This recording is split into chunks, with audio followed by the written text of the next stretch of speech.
தந்தை, மகன், தூய ஆவியின் பெயராலே ஆமேன்.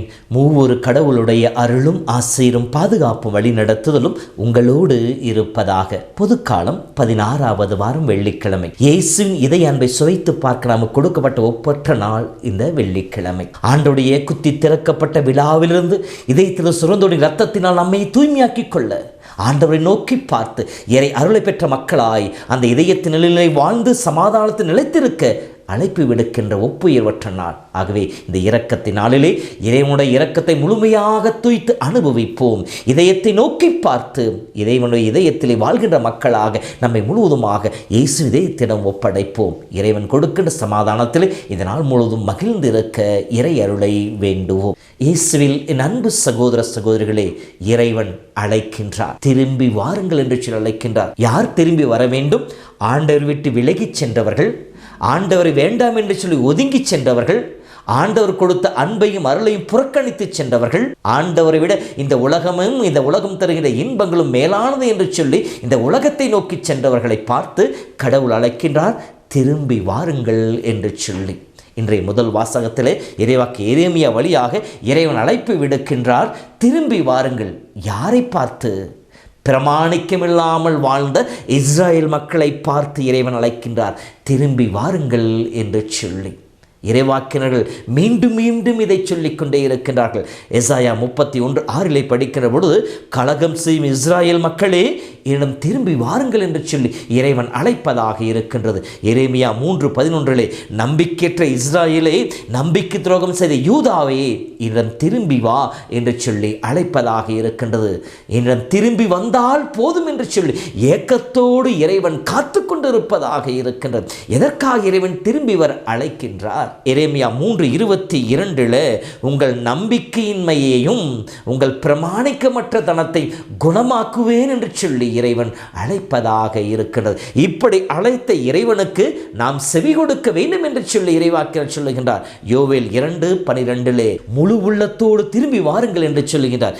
ஏனெனில் யோவேல் 2:13 படிக்கின்ற பொழுது இப்படி அழைக்கின்ற இறைவன் எப்படிப்பட்டவர் என்று சொல்லி சொல்லப்பட்டிருக்கின்ற அவர் அருள் நிறைந்தவராக இருக்கின்றார், இரக்கம் மிக்கவராக இருக்கின்றார், நீடிய பொறுமையுள்ளவராக இருக்கின்றார், பேரன்பு மிக்கவராக இருக்கின்றார், தாம் செய்ய நினைத்த தீங்கை குறித்து மனம் மாறுகின்றவராகவும் இருக்கிறார் என்று சொல்லப்படுகின்றது. இப்படி அழைக்கின்ற இறைவன் எந்த இடத்திலிருந்து எந்த இடத்திற்கு திரும்பி வர அழைக்கின்றார்? பாபிலோன் என்கின்ற குழப்பம் மிகுந்த இடத்திலிருந்து எருசலேம் என்கின்ற சமாதானம் நகரத்திற்கு திரும்பி வாருங்கள் என்று சொல்லி அழைக்கின்றார்.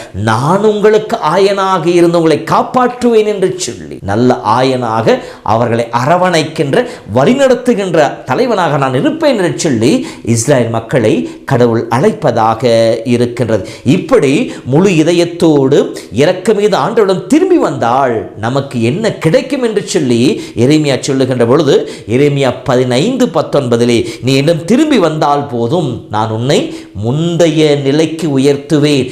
என்னுடைய பிள்ளை என்கிற நிலை, என்னுடைய செல்ல பிள்ளை என்கிற நிலை, என்னுடைய தோல் மேல் சுமக்கின்ற பாக்கியத்தை நான் உனக்கு கொடுப்பேன் என்று சொல்லுகின்றார். மேலும் என் முன் வந்து நிற்பாய், ஆண்டவர் திருமுன் வந்து நிற்கின்ற பாக்கியத்தை பெற்றுக்கொள்வாய். இதோ ஆண்டவருக்கு விலகிச் சென்றதினாலே, வேற்று தெய்வங்களை வழிபட்டு சென்றதினாலே, ஆண்டவரை புறக்கணித்ததினாலே, ஆண்டவருக்கு முகத்தை காட்டுவதற்கு பதிலாக முதுகை காட்டியதினாலே குறுகி போய் நின்று கொண்டிருக்கின்ற அந்த நிலையிலிருந்து உன்னை மீண்டும் கழுவி தூய்மையாக்குவேன் என்று சொல்லுகின்றான். பயனுள்ளவற்றை பேசுகின்ற நாவினை உனக்கு கொடுப்பேன், என் இறைவாக்கியனாக உன்னை ஏற்படுத்துவேன். எவ்வளவு வாக்கியம் பாருங்கள். ஆண்டவன் திரும்பி வருகின்ற பொழுது இஸ்ரேல் மக்களுக்கு இறைவன் சொல்லுகின்ற வாக்குத்தத்தமாக இருக்கிறது. இப்படி ஆண்டவரை நோக்கி வருகின்ற பொழுது இன்றைய பதிலுரை பாடல் பல்லவியிலே எரேமியா 31 கொடுக்கப்பட்டதை போல, ஆயன் தன் மந்தையை காப்பதை போல ஆண்டவர் நம்மை காக்கின்ற தெய்வமாக இருப்பார் என்று சொல்லுகின்றார்.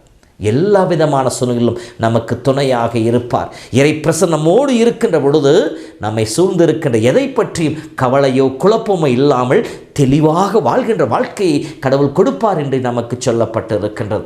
ஆம் அன்பு சகோதரமே, அன்று இஸ்ரேல் மக்களுக்கு எரேமியா விடுத்த அழைப்பை தான் இன்று இறைவன் நமக்கும் கொடுத்திருக்கின்றார். திரும்பி வாருங்கள் என்று சொல்லமே அழைக்கின்றார். ஆண்டவரிடம் திரும்பி வருவோம். ஆண்டவரை விட்டு விலகிச் சென்ற நேரங்கள் ஒவ்வொன்றை நினைத்து பார்த்து நம்முடைய பாவங்களால், நம்முடைய குற்றங்களால், நம்முடைய துரோகங்களால், நம்பிக்கையற்ற தன்மையால், நம்பிக்கை துரோகத்தால் ஆண்டவருக்கு எதிராக நான் செயல்பட்ட எல்லா நிலைகளையும் நினைத்து பார்த்து மனம் வருந்தி முழு இதயத்தோடு நொறுங்கிய உள்ளத்தோடு ஆண்டவரை நோக்கி வருவோம். தாழ்வுற்று நொறுங்கிய இதயத்தை இறைவா நீர் ஒருபோதும் புறக்கணிப்பதில்லை என்று இறைவார்த்தை சொல்லுகின்றது. நம் ஆண்டவன் திரும்பி வந்தால் போதும். லூக்கா 15 படிப்பதை போல அந்த ஊதாரி மைந்தன் நான் என் தந்தையிடம் போவேன் என்று சொல்லி முடிவெடுத்தான். தந்தையை நோக்கி திரும்பி வந்தான். திரும்பி வருகின்ற பொழுது அவன் இழந்த எல்லா ஆசீர்வாதங்களையும் அவருடைய தந்தை அவனுக்கு கொடுத்தார். அதே உரிமைதான் கடவுள் நமக்கும் கொடுக்க காத்து கொண்டிருக்கின்றார். நம் நிலை உணர்ந்து ஆண்டவரம் திரும்பி வருவோம். முழு இதயத்தோடு வருவோம். என்னை அன்பு செய்கின்ற தேவன் என்னை ஏற்றுக்கொள்கிற நம்பிக்கையிலே வருவோம். நாம் மீண்டும் கடவுளுடைய பிள்ளைகளாக மாறுவோம். கடவுளுடைய அன்பிலே நிலைத்திருப்போம். இயேசுவின் அன்பிலே நாம் இருக்கின்ற பொழுது, அவரோடு இணைந்து வாழ்கின்ற பொழுது நாம் உண்மையிலே ஆசி பெற்ற மக்களாக இருப்போம். பிறருக்கு ஆசீர்வாதத்தை பகிர்ந்து கொடுக்கின்ற மக்களாக இருப்போம். கடவுள் நம் ஒவ்வொருவரையும் நிறைவாய் ஆசீர்வதிப்பாராக. ஆயன் தன் மந்தை காப்பதை போல கடவுள் நம் ஒவ்வொருவரையும் காக்கிற தெய்வமாக இருப்பாராக. எல்லா இரக்கமும் அருளும் அன்பும் கொண்ட தேவன் தாமே உங்களோடு இருந்து உங்களை ஆசீர்வதிப்பாராக. எல்லாம் வல்ல இறைவன் தந்தை, மகன், தூய ஆவியின் பெயராலே ஆமேன். கடவுளின்